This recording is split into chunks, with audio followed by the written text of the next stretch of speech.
everyone, welcome back to another class of hospital management. ഇന്ന് നമ്മൾ നോക്കാൻ പോകുന്നത് ഇതുവരെ പഠിച്ച കാര്യങ്ങളെല്ലാം നിങ്ങൾക്ക് നിങ്ങളുടെ മൈൻഡിൽ ഓർമ്മയുണ്ടെന്ന് ഞാൻ വിചാരിക്കുന്നു. കാരണം നമ്മൾ എന്താണ് ഹോസ്പിറ്റലിൽ വരുന്ന ഫങ്ഷൻസും കാര്യങ്ങളൊക്കെയാണ് നമ്മൾ പറഞ്ഞു പോയത്. ആക്സിഡന്റ് എന്താണ്, എമർജൻസി എന്താണ് തുടങ്ങിയ എല്ലാ കാര്യങ്ങളും നമ്മൾ ഡിസ്കസ് ചെയ്ത് വന്നിട്ടുണ്ട് അല്ലേ. അപ്പൊ ഇനി നമ്മൾ ഡിസ്കസ് ചെയ്യാൻ പോകുന്നത് ഫ്ലോ ഓഫ് പേഷ്യന്റ് ആണ് കേട്ടോ. എങ്ങനെയാണ് ഒരു പേഷ്യന്റ് ഹോസ്പിറ്റലിൽ വന്നു കഴിഞ്ഞു കഴിഞ്ഞാൽ അവർ ചെയ്യുന്ന കാര്യങ്ങൾ എന്തൊക്കെയാണ് നമ്മൾ അവിടെ വരുത്തുന്ന പ്രൊസീജിയേഴ്സും കാര്യങ്ങൾ എന്തൊക്കെയാണെന്നാണ് നമ്മൾ നോക്കാനായിട്ട് പോകുന്നത് കേട്ടോ. അപ്പം ഫ്ലോ ഓഫ് പേഷ്യന്റ് എന്ന് കേൾക്കുമ്പോൾ തന്നെ ഒരു ഫ്ലോ ചാർട്ട് ആയിട്ടാണ് നമ്മൾ ഇത് വരയ്ക്കാൻ പോകുന്നത്. അതുകൊണ്ട് തന്നെ നിങ്ങൾക്ക് പെട്ടെന്ന് എന്ത് ചെയ്യും, ക്ലിക്ക് ആവും. പെട്ടെന്ന് നമുക്കിങ്ങനെ കണക്ട് ചെയ്ത് പഠിക്കാനായിട്ട് ഭയങ്കര യൂസ്ഫുൾ ആയിരിക്കും കേട്ടോ. അപ്പൊ നമുക്ക് തുടങ്ങാം അല്ലെ. അപ്പൊ ആദ്യം തന്നെ ഞാൻ ഹെഡിങ് എഴുതുന്നുണ്ട്, ഫ്ലോ ഓഫ് പേഷ്യൻസ് കേട്ടോ. Flow of patients.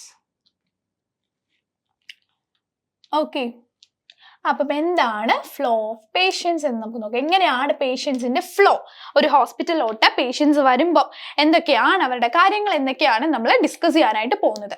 ആദ്യം തന്നെ എന്താ ചെയ്യുന്നത്, ഒരു പേഷ്യന്റ് വരും അല്ലെ. വരിക എന്നുള്ളതിന് നമ്മൾ എന്താ പറയാ, എൻ്റർ ടു എമർജൻസി റൂം അല്ലെ. അത് നമ്മൾ ഇപ്പൊ പഠിച്ചത് എമർജൻസിന്റെ കാര്യമാണ്. അതുകൊണ്ട് തന്നെ ഒരു പേഷ്യന്റ് ആദ്യം വന്നു കഴിഞ്ഞു കഴിഞ്ഞാൽ അവർ എമർജൻസി റൂമിലോട്ട് പോകും അല്ലെ. പോയി കഴിഞ്ഞതിന് ശേഷം എന്താ അവിടെ നടക്കുന്നത്, അതായത് റിസപ്ഷനിസ്റ്റ് രജിസ്റ്റർ പേഷ്യന്റ് ഇൻഫോർമേഷൻ. അതായത് അവിടുത്തെ റിസപ്ഷനിസ്റ്റ് ഉണ്ടാവും അല്ലെ. ആ റിസപ്ഷനിസ്റ്റ് എന്ത് ചെയ്യും, പേഷ്യന്റ് ഇൻഫോർമേഷൻസ് എല്ലാം തന്നെ രജിസ്റ്റർ ചെയ്ത് വയ്ക്കും അല്ലെ. കാരണം നമുക്ക് ആരാണ് പേഷ്യന്റ്, ആരാണ്, അതുപോലെ തന്നെ പേഷ്യന്റ് നെയിം എന്താണ്, അവരുടെ ഏജ് എന്താണ്, എവിടെ നിന്നാണ് വരുന്നത്, എന്താണ് കറന്റ്ലി പേഷ്യന്റിന്റെ സിറ്റുവേഷൻ, അല്ലെങ്കിൽ ആൾക്ക് സംഭവിച്ച അപകടം എന്താണ്, അല്ലെങ്കിൽ എന്താണ് ആളുടെ അസുഖം എന്നുള്ളത് എല്ലാം നമ്മൾ രജിസ്റ്റർ ചെയ്ത് വയ്ക്കും. അതായത് ആസ് എ റിസപ്ഷനിസ്റ്റ് ആയിട്ട് ഇരിക്കുന്ന ആളായിരിക്കും ഇതെല്ലാം ചെയ്യുന്നത് കേട്ടോ. എന്നിട്ട് എന്ത് ചെയ്യും, അയാൾ ചിലപ്പോൾ ആളാവാം, ഇല്ലെങ്കിൽ ഒരു ലേഡി ആവാം. അപ്പൊ അവരെ നമ്മൾ എന്ത് ചെയ്യും, അവരൊരു ന്യൂ പേഷ്യന്റ് ആണല്ലോ അല്ലെ.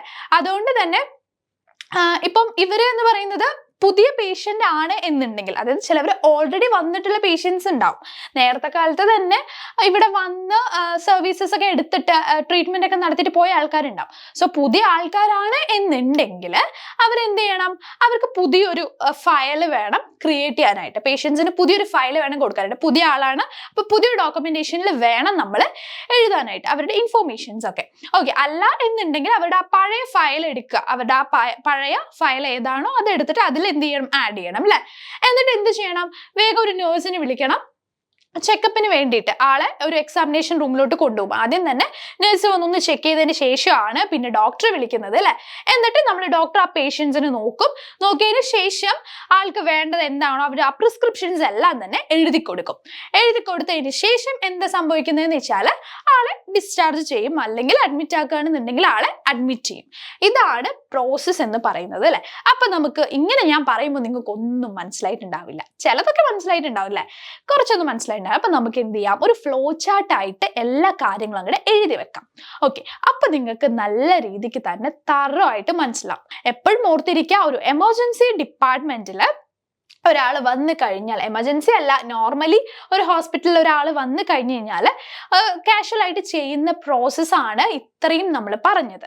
ഓക്കെ, അപ്പം ഇതിലൊരു ഡൗട്ടും ഇല്ല ഞാൻ വിചാരിക്കുന്നു. ഇത് തൊട്ട് മുന്നുള്ളതിന്റെ ബാലൻസ് അല്ലെങ്കിൽ കണ്ടിന്യൂഷൻ ആയിട്ടാണ് നമ്മൾ ഈ ഒരു ഫ്ലോ ചാർട്ട് വരച്ചിരിക്കുന്നത് കേട്ടോ. അങ്ങനെ നമുക്ക് ലെക്ചർ നോട്ട്സ് അല്ലേ ഉള്ളത്. അതുകൊണ്ട് തന്നെ ഈ നോട്ട്സ് വെച്ചിട്ട് വേണം നമുക്കിനി മുന്നോട്ട് പോകാൻ. അല്ലെങ്കിൽ പുതിയൊരു ഇന്റർവ്യൂ അറ്റൻഡ് ചെയ്യുമ്പോഴാണെങ്കിലും, നിങ്ങൾ ഇന്റേൺഷിപ്പിന് കയറുകയാണെന്നുണ്ടെങ്കിലും നമ്മുടെ കയ്യിൽ ആകെയുള്ളത് ഈ ഹോസ്പിറ്റൽ മാനേജ്മെന്റ് നോട്ട്സ് ആണ് അല്ലെ. അതുകൊണ്ട് തന്നെ എന്ത് ചെയ്യണം, നിങ്ങൾ കറക്റ്റായിട്ട് നോട്ട്സ് എഴുതി പോവുക. വേറെ ഒന്നുമില്ല, ഇത് കറക്റ്റായിട്ട് നിങ്ങൾ എന്ത് ചെയ്യണം, എഴുതി പോവാ കേട്ടോ. അപ്പൊ ഈ ഒരു ഫ്ലോ ഓഫ് പേഷ്യന്റ് എന്ന് പറയുന്നത് ഇത്രയേ ഉള്ളൂ. കുഞ്ഞു ഫ്ലോ ചാർട്ടാണ് അല്ലെ, കുറേ കാര്യങ്ങളുള്ള ഒരു കുഞ്ഞു ഫ്ലോ ചാർട്ട്. അപ്പൊ നിങ്ങൾക്ക് എല്ലാവർക്കും മനസ്സിലായി ഞാൻ വിചാരിക്കുന്നു. ഇനി പുതിയൊരു ക്ലാസ്സിൽ പുതിയൊരു ടോപ്പിക്കായിട്ട് നമുക്ക് കാണാം. ഓക്കെ, അപ്പൊ ഇത് എഴുതാൻ മറക്കരുത്. ടാറ്റാ.